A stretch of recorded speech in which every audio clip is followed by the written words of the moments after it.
नमस्कार मित्रांनो, मी शुभम पवार. मित्रांनो, महाराष्ट्रामध्ये होमगार्ड भरती निघालेली आहे.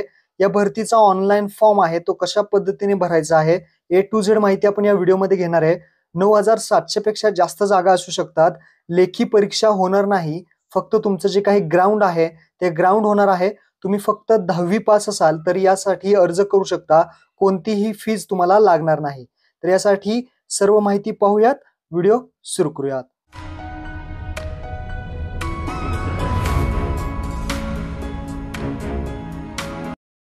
तर मित्रांनो, होमगार्ड भरतीची थोडक्यात माहिती अगोदर सांगतो आणि त्यानंतर ऑनलाईन फॉर्म कसा भरायचा ते आपण पाहूयात. तर इथे पहा, होमगार्डांना देय भत्ता दिला जातो. आता या भत्त्यामध्ये होमगार्ड सदस्यांना बंदोबस्त काळामध्ये प्रत्येक दिवसाला 570 रुपये हा कर्तव्य भत्ता दिला जातो. तसेच 100 रुपये उपहार भत्ता सुद्धा दिला जातो आणि प्रशिक्षण काळामध्ये 35 रुपये खिसा भत्ता व 100 रुपये भोजन भत्ता व साप्ताहिक कवायतीसाठी 90 रुपये कवायत भत्ता सुद्धा दिला जातो. होमगार्ड नोंदणीसाठी कोणत्याही प्रकारचं शुल्क आकारलं जात नाही, एवढं लक्षात ठेवा. आता तुम्ही म्हणाल होमगार्ड भरतीचे काय फायदे आहेत, तर सैनिक गणवेश परिधान करण्याचा मान व विनाशुल्क सैनिक प्रशिक्षण दिलं जातं. संघटनेमध्ये सलग 3 वर्ष सेवा करणाऱ्या व 60% उपस्थित असणाऱ्या होमगार्ड राज्य पोलीस दलामध्ये, वन विभागामध्ये, अग्निशमन दलामध्ये पण 5% जे काही आरक्षण आहे ते सुद्धा असतं. त्यामुळे महत्त्वपूर्ण ही होमगार्ड भरती आहे. प्रथमोपचार, अग्निशमन, विमोचन यासारख्या जे काही विषयाचे प्रशिक्षण घेण्याची संधी सुद्धा मिळते. अशा प्रकारचे हे फायदे आहेत आणि त्यासोबतच गौरवस्पद कामगिरी केल्यास विविध प्रकारचे पुरस्कार दिले जातात. शेती, स्वतःचा व्यवसाय, नोकरी इत्यादी सांभाळून सुद्धा आपण देशसेवा करण्याची संधी मिळते. तसेच आता याचे काही नियम आणि अटी आहेत ते समजून घ्या. होमगार्डची काही पात्रता आहे. पात्रता जर पाहिली तर कमीत कमी तुमची 10वी उत्तीर्ण असणं गरजेचं आहे, म्हणजे 10वी पास असणं गरजेचं आहे. त्यानंतर दुसरं शारीरिक पात्रता सुद्धा आहे. शारीरिक पात्रतेमध्ये तुमचं जे काही वय आहे ते 20 वर्ष पूर्ण पाहिजे आणि जास्तीत जास्त 50 वर्षाच्या आतमध्ये पाहिजे. 20 ते 50 जे वय आहे त्यामध्ये असाल तर तुम्ही फॉर्म भरू शकता. 31/7/2024 रोजी तुमचं 20 वर्ष पूर्ण असणं गरजेचं आहे. उंची जर पाहिली तर पुरुषांकरिता 162 सेंटीमीटर लागणार आहे आणि महिलांकरिता 150 सेंटीमीटर लागणार आहे. छाती जर पाहिली तर फक्त पुरुषांसाठी ही छाती राहील न फुगवता किमान 76 सेंटीमीटर आणि कमीत कमी 5 सेंटीमीटर फुगवणं आवश्यक आहे. आता काही कागदपत्रे लागतील. कागदपत्रे पहा, रहिवासी पुरावा लागेल म्हणजेच आधार कार्ड लागेल. तसेच शैक्षणिक प्रमाणपत्र, 10वीचं प्रमाणपत्र लागेल. तसेच जन्मदिनांक पुरावेकरिता SSC बोर्ड प्रमाणपत्र व शाळा सोडल्याचा दाखला लागेल. शाळा सोडल्याचा दाखला आणि जे काही 10वीचं सर्टिफिकेट आहे त्याच्यावर जन्मतारीख असते, अशा प्रकारचं हे लागणार आहे. तसेच तांत्रिक अर्हता धारण करत असल्यास तत्सम प्रमाणपत्र, खाजगी नोकरी करत असल्यास त्याचे नाहरकत प्रमाणपत्र, अशा प्रकारची ही कागदपत्रे लागणार आहेत.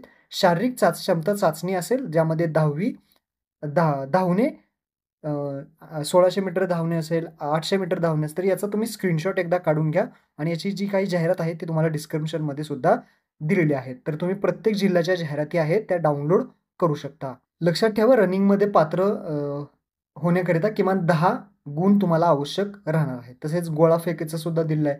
तर एकदा तुम्ही सर्व जाहिरात जे आहे ते वाचून घ्या आणि त्यानंतर फॉर्म भरा. आता फॉर्म भरण्यासाठी तुम्हाला वेबसाईट दिलेली आहे.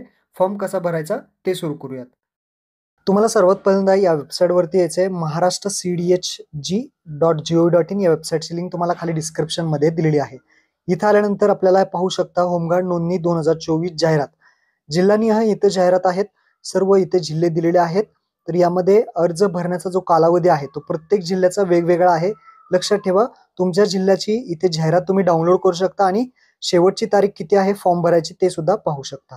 आता सातारा समजा असेल किंवा अन्य कुठला, त्या जिल्ह्यावरती तुम्ही वरती क्लिक करा, ही जाहिरात ओपन होईल आणि आपल्या जिल्ह्याची जाहिरात जी आहे ते पाहून घ्या. इथे अशा पद्धतीने पाहू शकता एवढे जिल्हे आहेत.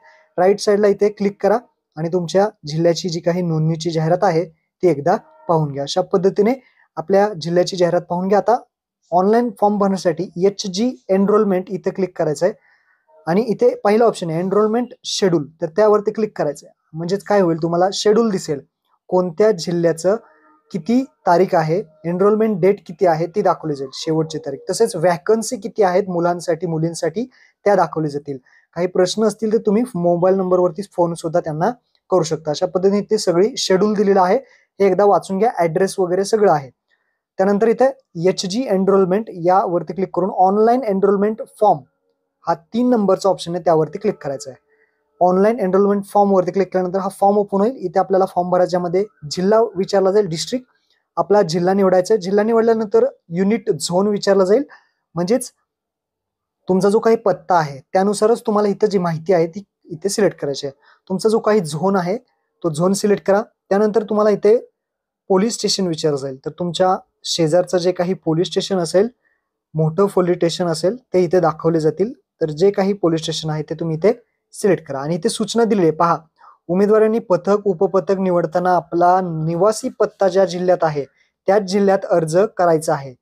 म्हणजे ज्या ठिकाणी तुमचा ऍड्रेस प्रूफ आहे, म्हणजे आधार कार्ड वरती ऍड्रेस असेल, जिथे तुम्ही राहताय त्याच ठिकाणची जी काही माहिती आहे ते सिलेक्ट करायची आहे, जिल्हा, झोन आणि पोलीस स्टेशन. ही व्यवस्थित माहिती सिलेक्ट करा, नाहीतर तुमचा अर्ज अपात्र ठरणार आहे. त्यानंतर पूर्ण नाव, फुल नेम टाकायचं. कसं नाव टाकायचं? अगोदर आडनाव, त्यानंतर स्वतःचं नाव, त्यानंतर वडिलाचं नाव इंग्लिशमध्ये टाकायचं आहे. आडनाव, स्वतःचं नाव आणि वडिलांचं नाव. त्यानंतर आधार कार्ड नंबर विचारला जाईल, तर इथे आपला आधार कार्ड नंबर व्यवस्थित टाकून घ्या. नंतर जेंडर मेल फिमेल ते टाकायचंय. त्यानंतर एज्युकेशन तुमचं काय झालंय, 10वी झाली आहे, 12वी झाली आहे, ग्रॅज्युएशन झालंय, पोस्ट ग्रॅज्युएशन झालंय, जे काही झालंय ते इथे सिलेक्ट करा. परमनंट ऍड्रेस विचारला जाईल. तुमचा जो काही परमनंट ऍड्रेस आहे जिथे तुम्ही राहता तो परमनंट ऍड्रेस इथे पूर्णपणे या बॉक्समध्ये तुम्हाला टाकायचा आहे. त्यानंतर प्रोफेशन विचारलं जाईल, तुम्ही आता काय काम करताय, लेबर आहे, फार्मर आहे, सेल्फ बिझनेस आहे का अदर आहे, ॲडव्होकेट आहे, गव्हर्नमेंट जॉब आहे, अशा पद्धतीने विचारलं जाईल. जे असेल ते टाका. त्यानंतर ईमेल आयडी तुमचा इथे ईमेल आयडी टाका. त्यानंतर मोबाईल नंबर टाका. मोबाईल नंबर टाकल्यानंतर खाली टेक्निकल सर्टिफिकेट, जर तुमच्याकडे कुठलं टेक्निकली तांत्रिक अर्हतांची संख्या आहे का, टेक्निकली जर तुमच्याकडे सर्टिफिकेट असेल तर तुम्ही ते सिलेक्ट करू शकता, नाहीतर नील या ऑप्शनवरती तुम्ही क्लिक करू शकता. तर हे तुम्ही सिलेक्ट करा. टेक्निकल काही गोष्टी सर्टिफिकेट असेल तर येस करून घ्या. डेट ऑफ बर्थ व्यवस्थित टाका. अगोदर मंथ आहे, त्यानंतर डेट आहे, त्यानंतर इयर आहे. मंथ, डेट, इयर अशा पद्धतीने जी काही डेट ऑफ बर्थ आहे ती सिलेक्ट करा. त्यानंतर हाईट विचारली जाईल. जी काही हाईट आहे तुमची ती एकदा मोजा आणि व्यवस्थित ती हाईट आहे ती इथे सेंटीमीटर मध्ये तुम्हाला टाकायची आहे. त्यानंतर एक्स होमगार्ड, जर एक्स माजी होमगार्ड वगैरे असाल तर तुम्ही इथे येस करू शकता. यापूर्वी जर होमगार्ड असाल तर, नसेल तर नो करायचंय. आणि ही सगळी माहिती भरल्यानंतर खाली सेव्ह बटनावरती क्लिक करायचं. तर अशा पद्धतीने ही सगळी माहिती भरायची आहे. तर मी इथे सगळी माहिती भरली आहे. आता मी खाली सेव्ह बटनावरती क्लिक करतो. सेव्ह केल्यानंतर पाहू शकता record added successfully, record added successfully येईल, म्हणजे तुमचा फॉर्म सबमिट झालेला आहे. आता आपल्याला फॉर्मची प्रिंट काढायची आहे.